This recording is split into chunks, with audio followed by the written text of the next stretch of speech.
Hey guys, welcome back to my channel. Today I wanted to come on and not talk about my top 5 favorite powders, although these would probably be in them, but actually go over my favorite non-powder powders. That's a mouthful, I know. But I wanted to talk about the powders that don't look like powders on your skin. I feel like as we age, we all are looking for something that makes it look like we have less amount of product on our face, because the more we apply and the more we cake on, the older we look. I understand probably like when we were younger, we may have liked the more matte look, but now, at least for me, I prefer to look more skin-like, more luminous, or more non-powdery. Powder is the one thing that will make or break your look, in my opinion. So this is not actually 5, this is 6 powders that I'm going to be talking about, and it's not even included in my top 5 series. It's just something I wanted to talk about because I have found a couple of really good ones recently, but then I've also just been really reaching for some of my tried and true favorites. So I wanted to go over those with you. So if you want to know what my very favorite non-powdery powders are to set the face, then just keep on watching. Okay, so if you have been with me for any length of time, you may or may not know that one of my very favorite all-time powders ever, hands down, no questions asked, is the original La Mer setting powder. This is not available anymore. You have to buy a different one. They reduced the size by like, I don't know, 2/3, I think, and then they upped the price. So I'm a little bitter, if I'm going to be honest, and I have not tried the new one. However, from everything I've heard, the new one is not exactly like this one. The reason I liked this so much is because it does not look like powder on the face. Ever, ever, ever. No matter what foundation it went on top of, it never looked like powder on the face. So it just blends out to this gorgeous, like you're not going to be able to see it because that's the point. You don't want to see it. It's so soft. It's very finely milled. You would think, looking at it, that it's going to have a little bit of shimmer, but I don't find that that is noticeable on the face at all once you set the face. It just leaves the most gorgeous finish without compromising the finish of your actual foundation underneath, but also effectively setting the foundation, which is what I want in a powder. So love that. But since you can't use it or find it anymore, excuse me, I don't really like to use it a ton in my videos. I still use it a ton in my everyday life, but I wanted to show you the powders that I found that most closely resemble that powder. All of them are way cheaper too, so that's a plus. Before we start on this, I imagine this is going to be a fairly quick video because I have pretty much the same things to say about every one of these powders, and it's what I just said about the La Mer. I love all of them because they are a skin-like finish. They don't compromise the actual finish of the foundation underneath. They don't look cakey. You can put as much on as you want and it will never be too much. They don't emphasize pores or lines or wrinkles. They're just an absolute gorgeous finish on the skin. So without having to repeat myself 6 times saying that exact same thing, know that all the ones I'm about to talk about have those qualities about them, and now I'm just going to kind of go through the list. So let's go ahead and start with the most recent one I've talked about, and it's the Pacifica Crystal Rays Luminous Translucent Setting Powder. I used this in, I believe it was my last video, with the trying out the Pacifica foundations. It does have a nice packaging where you open it up and then you have the mesh opening right here where you can apply your brush or your sponge, however you like to apply your powder, without being messy within the jar. So I told y'all I would let you know about this powder. I have tried it with other foundations. I loved it just as much with those foundations as I did the Pacifica foundation. I will say I do find it lightens up my foundation just a tad. So I like to wear this with foundations that are either a little bit too dark for me, or I just know that I'm going to be using a little bit more bronzer that day. It's nothing that makes it not still a favorite of mine, but it's just so pretty.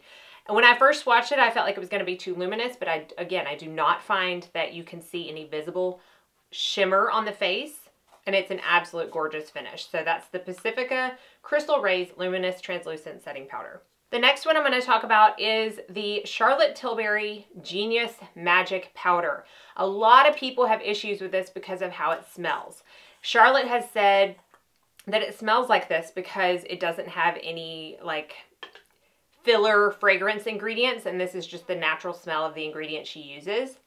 I don't have the best smeller and I don't get put off by smells that easily, so this does not affect me. But if you are sensitive to smells, you might want to smell this in store if you can find it somewhere, like at a Nordstrom, or if Sephora carries Charlotte Tilbury, because some people can't use it because of that. However, even if I was sensitive to smells, I would get over it for this powder because, again, it just sets makeup so perfectly. I love this powder the most.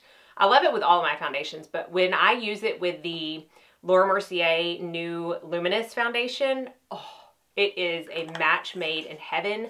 My skin looks so good and it lasts all throughout the day. So I personally highly recommend this, but again, if you are very sensitive to smells, I would check it out in store first because there are some people I know that just can't use this. If you aren't sensitive to smells, 100% recommend it. The next two are from the same company, one of which I've talked about so many times before that I probably don't even have to mention it in this video because y'all know. It is the Glow Skin Beauty Perfecting Powder. This is one in a compact. It is pressed, not loose, and it's one of those powders that you like, oh, really dig into and you feel like you don't get that much product, but you do, and again, so finely milled. Sets perfectly. I have even heard people that have oily skin absolutely love this powder, and I know a lot of times people shy away from more luminous setting powders. This I don't find is luminous in its finish. It's just very natural and skin-like, and you could load it on your face 8,000 times over and you would never see the powder on your face. So I've been recommending this for ages, and I will continue to recommend it for ages because it has never let me down, and because it is in a pressed form, it's the only setting powder I'm talking about today that is in a compact form. I tend to travel with this the most because it's just easy. It's not as messy. I don't have to worry about it spilling, and again, it works with every foundation I use. The other one from Glow Skin Beauty is a little bit of a recent purchase. I've had this for probably 3 months now, but it's the Luminous setting powder in translucent. This one is in a loose form, and I will tell you, out of all the ones that I'm going to talk about, the packaging on this one irritates me the most, if I'm going to be honest. In its concept, it's an awesome packaging because you open it on the top and there's a mirror. But if you can see, they also have a puff right here. That mirror gets dirty very quickly. I could never use that mirror. Also, if you were to unscrew it, which I do because I don't use that mirror, take the puff out. Because I don't use the puff, I only keep it in there to keep the product a little less dirty. I have nowhere to tap this out unless I want to tap it out on the mirror. I can tap it out on my hand, I've done that before, but typically I will always use the lids of a powder to tap out the loose powder onto and then pick up with my brush. Again, I have to tap it out on the mirror with this if I'm going to do that, and it just renders the mirror useless for me. So I'm not a huge fan of that. I do find it to be a little messy even when I close it. It tends to puff out around the sides. So again, the packaging, not my favorite. You can close this to where it's not going to go everywhere. But if we're just talking about the product, I love it enough to get over myself with the packaging. Again, translucent, even though you can see a little bit of a white cast. This is actually the one that I have on my face today. So you can see how it performs on the skin. Absolutely no powder look to my face whatsoever. Blends out really nice. Doesn't emphasize anything. I just wish they would work on the packaging. If only Glow Skin Beauty cared or knew about who I was, maybe they would listen, but they don't. They don't care or know, so. Okay, let's go ahead and talk about this one, and then I'm going to save the best for last in the sense of I think I finally found a dupe for the La Mer powder. But until then, let's talk about this. I can't go through a powder video without talking about the Hourglass Ambient Lighting Powders. However, I don't use this for setting. So while the Glow Skin Beauty was the only one that was pressed in a compact for setting, this is also pressed in a compact, but I use it as a finishing powder. I use it in every single one of my Get Ready With Me or tutorial videos to buff out my look at the very end with a duo fiber brush. This one is in the color Radiant Light. It's actually brand new because I ran out of my last one. Again, it's something I use every day if I'm wearing makeup. I wanted to talk about this because none of the ambient lighting powders look like powder at all. It's not possible for them to look like powder. but B, a lot of people do choose to set with these powders. So I wanted to include it to let you know if you are somebody who has been looking into these powders, but you're not really like a finishing powder person, I would still look into them for setting. Technically, they are a finishing powder. They say that like on their description on all the sites that it's sold at. But again, so many people that I know use this for setting and love it. So I could not go through this video without telling you about that. I believe I have every color that they make. Love those powders. All right, let's talk about the very last one. This is something that I got last week, but I've been using it except for today every single day, and I am so impressed with it. I heard about this on Tammy's Ageless Beauty, didn't even know they had it, and then I went onto Ulta and saw that all the flower products were on sale, and I was like, yes, I want it. It is the Flower Satin Finishing Powder. I will say there's nothing wrong with this packaging except that it is way too bulky. I would never travel with this in this packaging. I would decant it into something smaller because this is just excessive.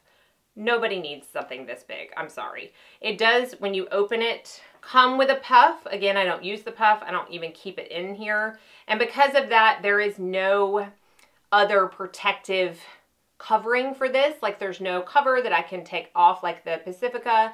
There's no twist that can kind of stop it from coming out like the Glow Skin. There's nothing like that. So it can be very messy as well. So that's another reason I would not travel with it. But the powder itself, y'all, it has the same tint to it. I don't even know if you're going to be able to see because I don't want it to ton out, but it's got that little like peachy tint to it. Same as the La Mer has that like little peachy tint to it.